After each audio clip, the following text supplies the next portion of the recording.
ইফতারে এমন একটি ডেজার্ট তৈরি করতে পারেন যা তৈরি করা খুবই সহজ।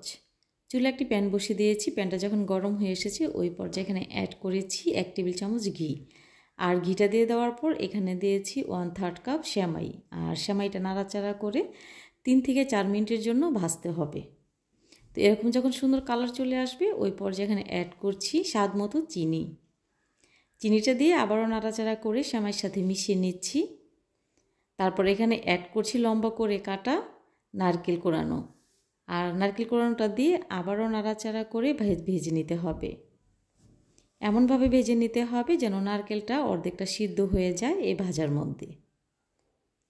তো এর মাঝে আমার ভাজাটাও হয়ে গেছে। তো ওই পর্যায়ে এখানে নিয়েছি লিকুইড দুধ 3 কাপ পরিমাণ। আর ওই 3 কাপ পরিমাণ দুধের সাথে 2 চা চামচ পরিমাণে আমি গুঁড়ো দুধ অ্যাড করে নিয়েছিলাম। নিয়ে নাড়াচাড়া করে খুব ভালো করে মিশিয়ে নিয়েছি। আর মিশিয়ে নেওয়ার পর দুধ এখানে ঢেলে দিচ্ছি সম্পূর্ণ দুধটা ঢেলে দেওয়ার পর নাড়াচাড়া করে আবারও মিশিয়ে নিচ্ছি। নাড়াচাড়া করে মিশিয়ে নেওয়ার পর এরকম যখন বলক চলে আসবে ওই পর্যায়ে চুলার আঁচটা একটু কমিয়ে দিতে হবে। আর চুলার আঁচটা একটু কমিয়ে দিয়ে তারপর আবারও নাড়াচাড়া করে দুধটা ঘন করে আর একটু জাল করে নিতে হবে।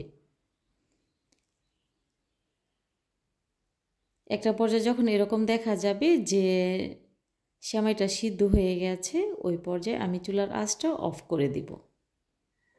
তারপর এখানে নিয়েছি স্ট্রবেরি প্রথমে পরিষ্কার করে নিচ্ছি। আর পরিষ্কার করে নেওয়ার পর স্ট্রবেরিগুলোকে খুব ভালো করে ধুয়ে নিব। তারপরে স্ট্রবেরিগুলো পছন্দ মতো কেটে নেব। আপনারা চাইলে আপনাদের পছন্দ মতো কেটে নিতে পারেন। তো আমি লম্বালম্বি করে কুচি করে কেটে নিচ্ছি। আপনারা চাইলে ছোটো করেও কেটে নিতে পারেন। দেখার সৌন্দর্যের জন্য আমি লম্বা করে কেটে নিয়েছি। তো এভাবে করে সবগুলো স্ট্রবেরি আমি কেটে নিয়েছি। আর নেওয়ার পর যে আগে থেকে আমি সেমাইটা রান্না করে রেখেছিলাম ওই সেমাইটা অনেকটা ঠান্ডা হয়ে গেছে। তো এই পর্যায়ে একটি বাটিতে নিয়ে নিচ্ছি। তারপরে এখানে অ্যাড করছি যে স্ট্রবেরিটা আগে থেকে কেটে রেখেছিলাম ওই স্ট্রবেরি এখানে অ্যাড করছি। তারপর নাড়াচাড়া করে মিশিয়ে নিচ্ছি। মাশাআল্লাহ, দেখতে যতটা সুন্দর কালারটা খেতে ঠিক ততটাই ইয়ামি। এভাবে করে ইফতারে আপনারা তৈরি করতে পারেন এই ডেজার্ট। রেসিপি ভালো লাগলে শেয়ার করার অনুরোধ রইল। আর এভাবে করে র্যাপিং পেপার দিয়ে মুড়িয়ে আমি ফ্রিজে সংরক্ষণ করে রেখে দেব ইফতারের জন্য। আর এই ডেজার্টটা ঠান্ডা ঠান্ডা খেতে ভালো লাগে। সবাই খুব ভালো থাকবেন, সুস্থ থাকবেন।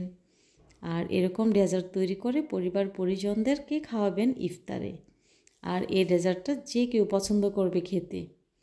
যেহেতু এখন গরমের সিজন তাই গরমের মধ্যে এরকম ডেজার্ট খেতেই সবাই পছন্দ করে। আল্লাহ হাফেজ।